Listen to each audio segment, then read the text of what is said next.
One of the things we worry about in homeschool math, one of the most common conversations we have with moms is they're trying to get started and they're moving from grade school math into high school math, primarily algebra, and you don't want to start too early. And you don't want to start too late. If you start too early, frustration. If you start too late, well, a different type of frustration that you feel like your kids are behind and they're never going to catch up, right? So let's talk about kind of how you think through this as we talk to customers, how we think through this, how we help them decide what to do next. So one of the things that we see is let's start with too early. And we'll talk in the end here about readiness, how to determine readiness. And so if you want to skip down there, we have a readiness test that's down at the bottom that you can do and it's great for moving from grade school to determine whether you're ready for algebra. The rest are a little easier, but the transition to algebra is the hard one. So let's start first when we're dealing with jumping in too early. You know, the one thing we don't want to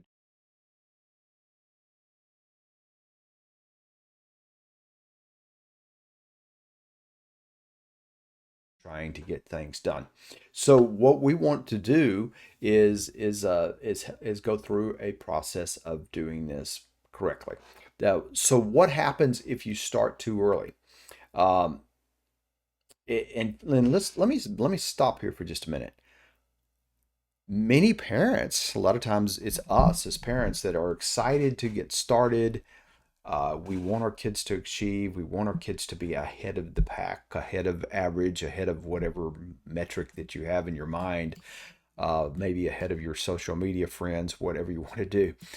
There is that excitement, and sometimes we push too early. And what will happen is a couple of factors. Is the student will start memorizing rules without understanding. And this is really dangerous because um, that means you don't understand. And this shows up later that you don't really understand. Actually, it shows up in the first year in algebra. You don't really know what you're doing. And unfortunately, we have spent a lot of time memorizing in the past couple of years. Times tables, we just a bunch of things we really harp on memorizing. We don't particularly like doing that, but that's the thing. We like to do times tables and all these kind of rote memory activities. And so the students are used to doing that. And so when they get into some things like, equations, well, okay, it always looks this way. When I get this, I stick this in for m, I stick this in for x, and it always works that way. And this memorizing rules without really understanding what's going on just will create frustration. Um, One of the places that really shows up and where we see a lot in algebra is word problems. We start seeing word problems more frequently in algebra than we do in some of the previous courses.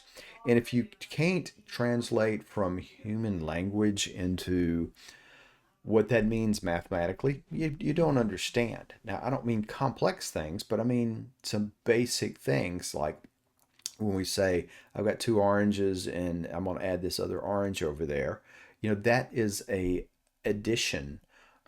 And to translate words into mathematical concepts, which helps us to communicate better as the mathematical concepts get more complicated.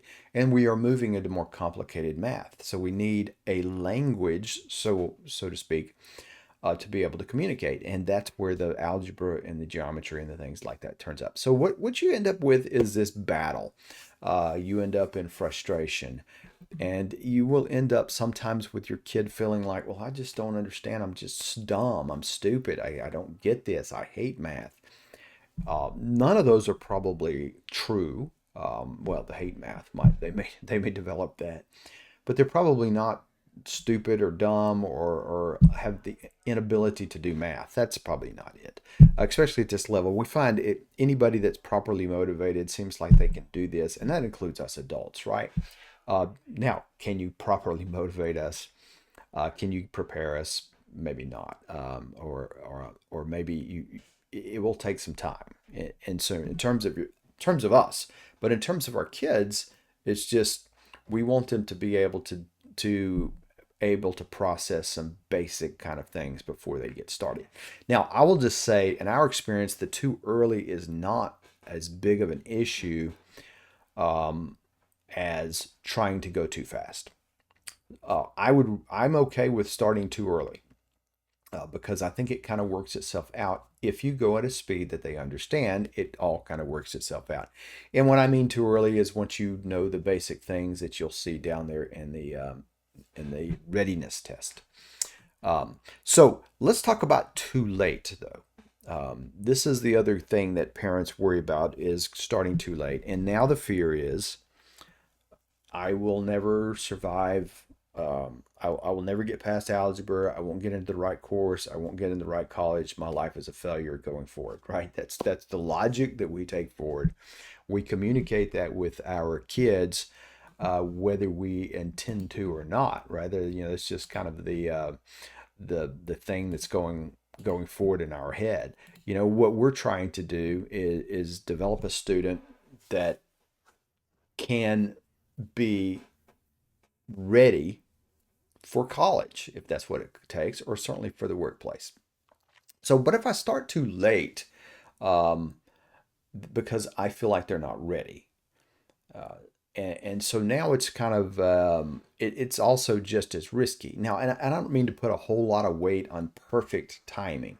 There is no perfect timing, but there are a lot of us that we really want to jump in way too early, or we want to jump in way too late. They're just not ready yet. They're just not ready yet. They're just not ready yet because they haven't memorized every one of their times tables, or there's just something they're not mature enough. There's as a parent, sometimes there's this protection mode. I don't want to get them into this thing before they can handle it.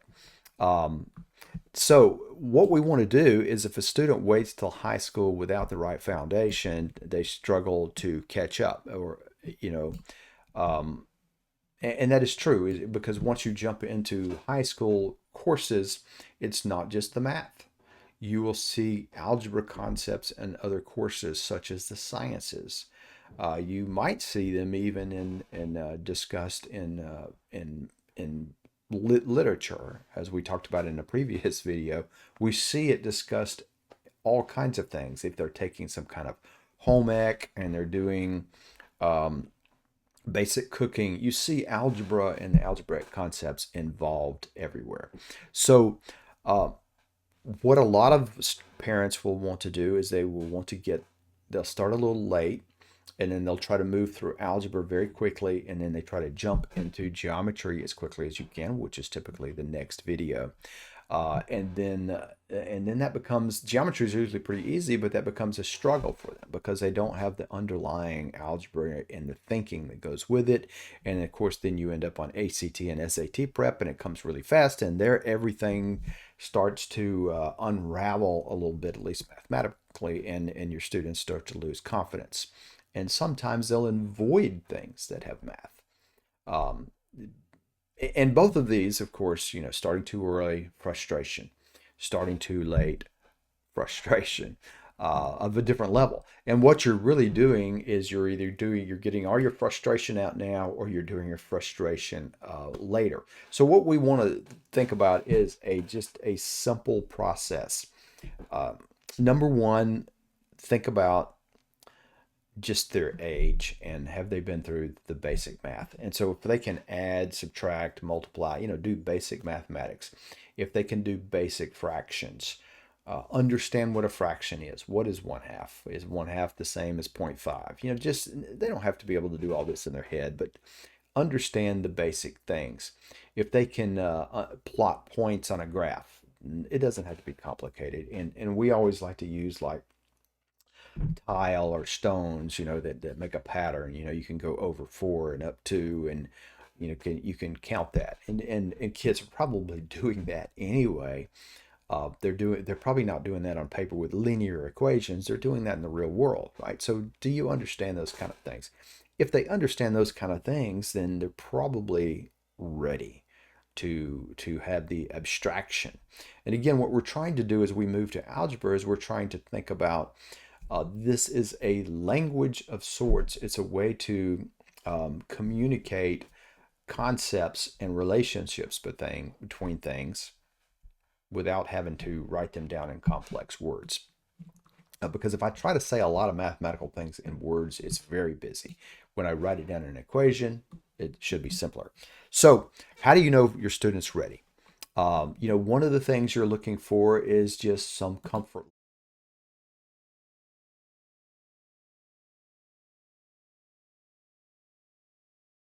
Decimals, comfort with percentages, just and again, not an expertise, but can they solve problems with negative numbers? Do they understand basic equations? Now, if I put an equation that said 3x plus 2 equals 11, so very basic equation, can they solve for x? Now that might be actually something they're going to learn in algebra, but a lot of students have learned that in the younger grades. And the main thing is just a maturity to handle abstract thinking, not just numbers on a page. And so when I say abstract thinking, I'm saying if I can say 1 plus 2 is equal to 3. But if I can say 1, what do I have to add to 1 to get 3? Well, that's a little abstract thinking. Or if I say 1 plus blank equals 3. If I write that down and they're like, what fills in the blank? And again, most of them are doing that. They're doing that, and that is algebra because the blank is x, and we're solving for that, right? So that's when we say abstract thinking. I used to hate that word because it was abstract. What does it mean, right? So if your student shows they're ready, just move on. If it shows that they're not, you just kind of keep building the foundation. But you don't need to repeat the whole grade over again. So one of the things that we look for is avoiding burnout. There's a couple of things here. Is if they're not ready in an area, so okay, they're pretty good except this decimal thing. Let's not repeat the whole grade. Let's go after the problem. Let's go find some worksheets or something that's in decimal. Or let's just start in algebra and go over to where we're doing decimals, or just wait till we get to that, slow down, and make sure we have it. We can go systematically by jumping ahead and being careful, or we can go systematically by let's solving the one problem. Either way works.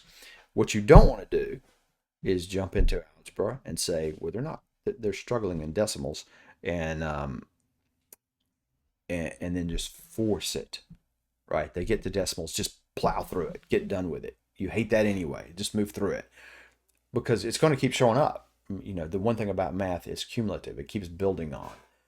And so it's kind of like learning the English language. You can skip over words, but they're going to show back up later. You can skip over commas and periods and things like that. They're going to show back up later. So what we want to do is help them think through that and just slow down. Let's work through it until you get it. Most of math, what happens to us is we try to force ourselves. This is why we hate math. We try to force ourselves fast without understanding what's going on. And then it's confusing. And then we think, I'm going to get past that and move past that and never see that again. And I see it again. But it's not the whole math. It's not everything. It's just these one little sticking points that we just, instead of dealing with them, we keep moving over. So that creates burnout. So the key here is to pace your math in a way that just keeps building on one step at a time. Some steps are harder, right? It's like climbing a tree, right? Sometimes that first branch is easy to grab a hold of, and I can get up there. And that second branch may be, well, that's pretty easy to get a hold of. That third branch, it's a little higher. It's kind of on the opposite side of the tree. It's a little bit more difficult. But once I get past that, I can keep moving. And maybe you don't want your kids that high up in a tree, so maybe that's a bad example. But some steps are harder for me than they are for you, and our kids are the same, right? So This is not a race. It's just one step at a time. And so you take one chapter or one lesson at a time and you keep moving through it. And when you hit a point of frustration, you kind of slow down and say, what's going on here? And it's probably not they're terrible at math. They should drop. They should go get a job, working at a restaurant and never do anything else. It's not that. It's that they have some concept problem they're struggling with. And once they get past that, they're going to be in great shape. And so what we want to do now is we want to, is progress, but not speed is the key. So, all right. So the right start can make all the difference. So what we're talking about here though is when do you start? Don't start too early. Don't start too late. That sounds heavy. That sounds like, well, that's a big decision. Don't worry about that. Go down. You'll see down below there's an algebra readiness test that you can do to help you gauge whether to start or not. Now, none of these tests are perfect because kids, don't always like tests. But this will give you some kind of gauge. So take it, if it's a total flop and you feel like, well, this is wrong, well, then go back and talk to them about it and see, do they understand this? Just have a conversation. The other thing that some people do is, or many people do both of these, but some people are just I'm going to get the algebra material. Now, the algebra material, especially the Jacobs algebra material we use, actually is pre-algebra and algebra combined. So it's perfect. If you don't make it into a race, if you just take your time and see how it goes, and you kind of have to judge, are we being lazy or are we just taking our time and pacing it? Then we're in good shape, right? Most students can come out of 6th grade or 7th grade math, whatever grade you decide, and jump right into this and move very smoothly. Many parents will take this algebra course and turn it into a 2-year program and just take their time. And that works. That works most of the time. Some students want to pick up the pace. Some students want to slow it down a little bit more. That's the beauty of you being in charge instead of a school system. Right, so don't let timing ruin algebra or get you thrown off. You're not behind if it takes them 2 years. And matter of fact, you're worse behind if you force it through and they don't understand it. You end up in a worse situation, right? And you don't have to worry about running out of courses. So by the way, the other thing we do run into, parents will say, if I run out of courses, if I take algebra in 7th or 8th grade and then suddenly I'm in calculus in 10th or 11th grade, how do I deal with that? Well, we can talk about that too, but that's another video. So, but for now, this is just, hopefully this will help you just think through when do we get started in algebra and how do you determine whether to start at the right time.